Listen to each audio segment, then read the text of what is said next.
Se nos ha pedido que expliquemos las ventajas de la ideología que nosotros defendemos. Como ha dicho la compañera que me presentó, yo defiendo la independencia para Puerto Rico. En el 2012, ustedes saben que se celebró un plebiscito junto a las elecciones, un plebiscito muy concurrido precisamente porque fue el mismo día de las elecciones, y en ese plebiscito el 54% de los puertorriqueños dijeron que no interesan continuar la relación territorial existente en Puerto Rico. Antes del 2016 existía un álgido debate sobre qué cosa era el Estado Libre Asociado. Los independentistas sostuvimos siempre que lo que se hizo en el 1952 fue meramente un rebautizo con un nombre grandilocuente para la colonia. Pero había quien vendía que había un pacto bilateral y que se habían concedido ciertos poderes. Pero me parece que ese debate ya hoy quedó superado con las decisiones que hubo en Estados Unidos a través de las 3 ramas de gobierno de los Estados Unidos.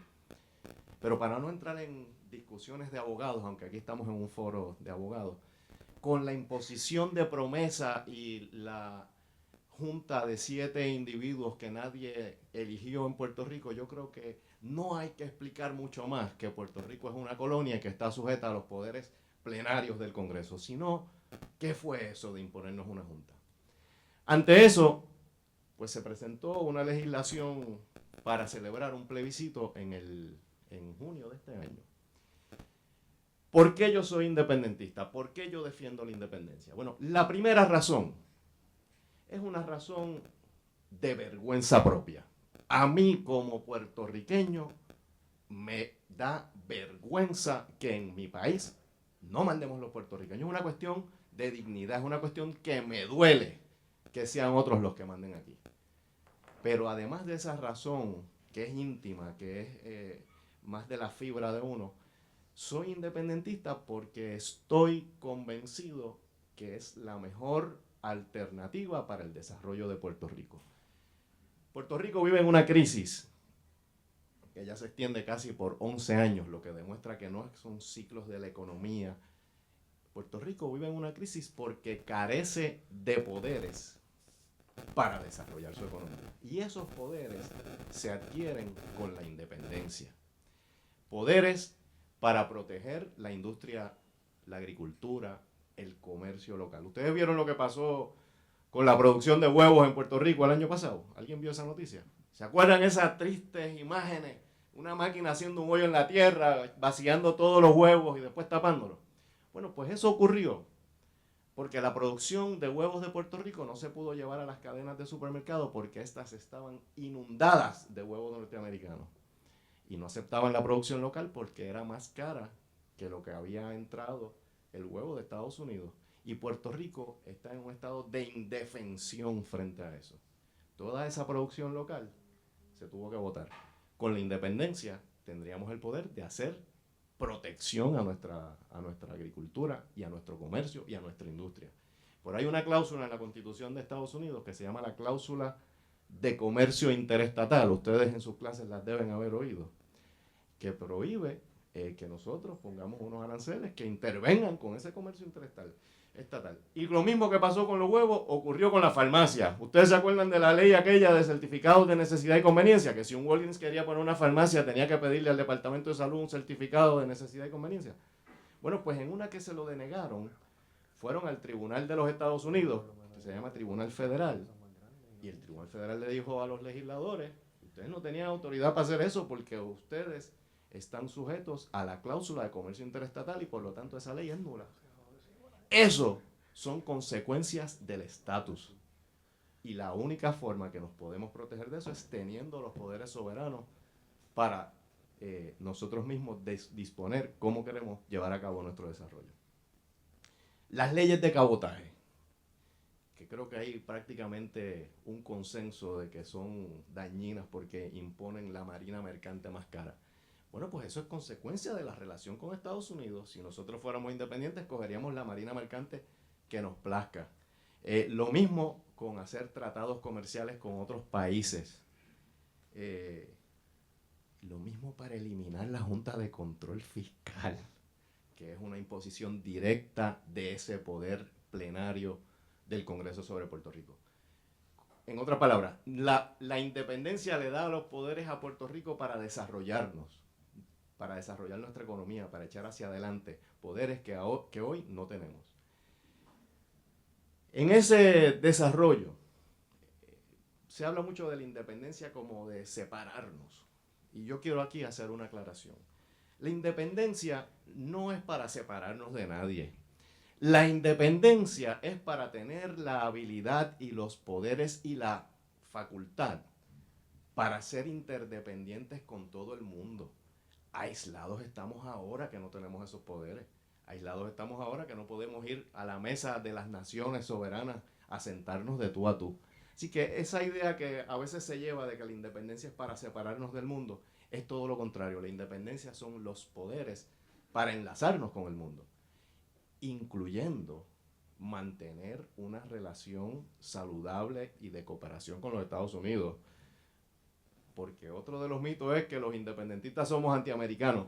Los independentistas no somos antiamericanos, los independentistas somos anticolonialistas, pero en una relación de igual a igual, queremos tener relación comercial con los Estados Unidos, pero no solo con los Estados Unidos, sino con todo el mundo. El plebiscito que se legisló originalmente para el 11 de junio, no les voy a decir yo aquí que era un proyecto perfecto, porque no era un proyecto perfecto, pero tenía unas virtudes.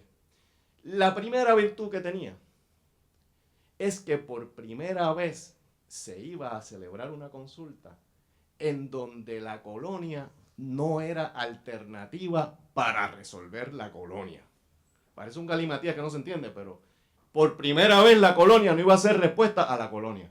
Esa era una gran virtud, porque reconocía los resultados del 2012, porque contenía en la papeleta alternativas que han sido reconocidas por el derecho internacional como descolonizadoras, y porque reconocía ese derecho de los puertorriqueños a dar un paso adelante.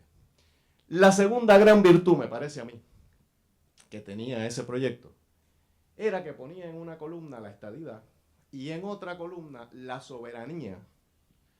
Y la soberanía con las dos grandes vertientes que han sido reconocidas en el derecho internacional como alternativas soberanas: la independencia y la libre asociación. Y digo que eso era una gran virtud porque permitió a aquellas personas que, aunque no pensamos igual en el resultado final, pero que tenemos en común el desarrollo de la soberanía, a tender puentes, a abrir conversaciones.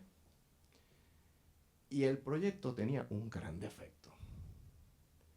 Y el gran defecto era que contenía una consulta al secretario de Justicia para que dijera si esas alternativas que estaban en la papeleta eran constitucionales o no, o si cumplían con la política pública de Estados Unidos. Y era el gran defecto porque era innecesaria esa consulta. Ya las alternativas están definidas, y era además peligrosa porque el secretario de Justicia, en el ejercicio de su facultad, podía decir, como dijo, que dentro del derecho constitucional de Puerto Rico, de Estados Unidos, la colonia es totalmente permisible, y que dentro de la política pública de los Estados Unidos mantener un territorio es totalmente permisible. Eso era un peligro que tenía de hacer esa consulta. Y como se anticipó, porque el Partido Independentista lo anticipó en el proceso legislativo, vino la carta diciendo, tienen que poner a Lela en la... Perdón, a Lela no. Tienen que poner al estatus territorial actual en la consulta. Nosotros pensábamos que la consulta se iba a llevar a cabo de la forma en que se legisló originalmente, y en la cual habíamos decidido participar defendiendo la independencia. Pero el Partido Nuevo Progresista, a las 4:44 el gobernador dijo, es inaceptable que nos pongan la colonia, pero a las 9 de la noche dijo, lo voy a enmendar para incluir la colonia. Y ante esas circunstancias, la posición del Partido Independentista puertorriqueño fue la de declarar un boicot. Okay. ¿Por qué un boicot? Porque nos parecía una gran ganancia que en el 2012 se hubiera votado por el pueblo de Puerto Rico en favor de terminar el territorio, y nos parece que esto es un retroceso. Y en segundo lugar, porque ese gran defecto que tenía la consulta, nos parece que aceptar esa imposición del secretario de Justicia es volver a los tiempos más de la mentalidad más colonizada. Aceptar que a la consulta le tenemos que pedir permiso al secretario de Justicia para que nos imponga una alternativa que ya nosotros rechazamos es inaceptable. Y cuando uno dice que algo es inaceptable, no puede después decir, lo voy a incluir. Cuando algo es inaceptable, se boicotea. Y el boicot no es irme a caracoles a la playa, el boicot es una actitud activa en contra de ir a votar ese día en el plebiscito.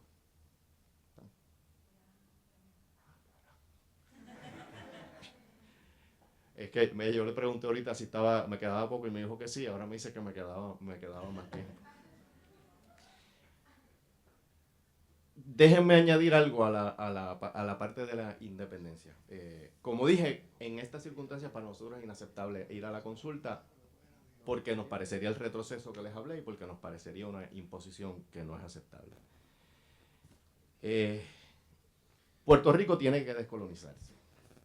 Ya nadie discute de la cuestión jurídica de que esto es una colonia, pero además nadie discute que las razones por las cuales estamos en las crisis tienen, además de la irresponsabilidad de los gobiernos que hemos tenido, que no se puede tapar el cielo con la mano, el problema estructural de que el ELA no provee mecanismos para poder desarrollarlos. Así que es indefectible que esto se tiene que descolonizar.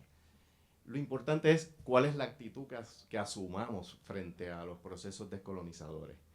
Y en estas circunstancias se requería que la actitud fuera la de descolonizar de verdad. Ustedes han escuchado que han utilizado como excusa para incluir al territorio el decir que eso hace que la consulta sea vinculante. Eso es un error, eso es incorrecto.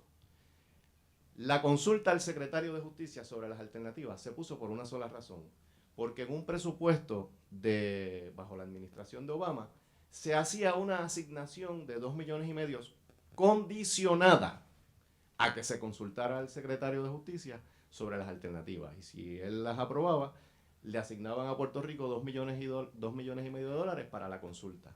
Esa es la única razón por la cual se hizo esa pregunta al secretario de Justicia.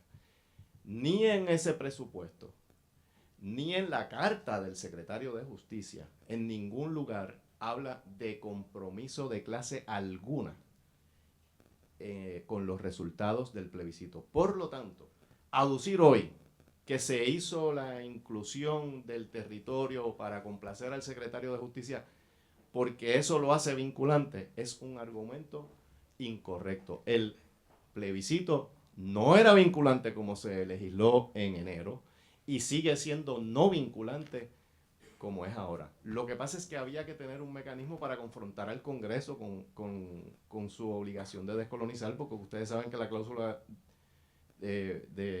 territorial dispone no solamente que tiene el poder para hacer reglas y reglamentos, sino además para disponer del territorio. Y esa era una manera de poder llevar a cabo ese reclamo. Con lo que sucedió ahora, quedó tan lacerada esa manifestación de descolonización que nos parece a nosotros que es inaceptable y por eso la posición del Partido Independentista es la del boicot. Muchas gracias.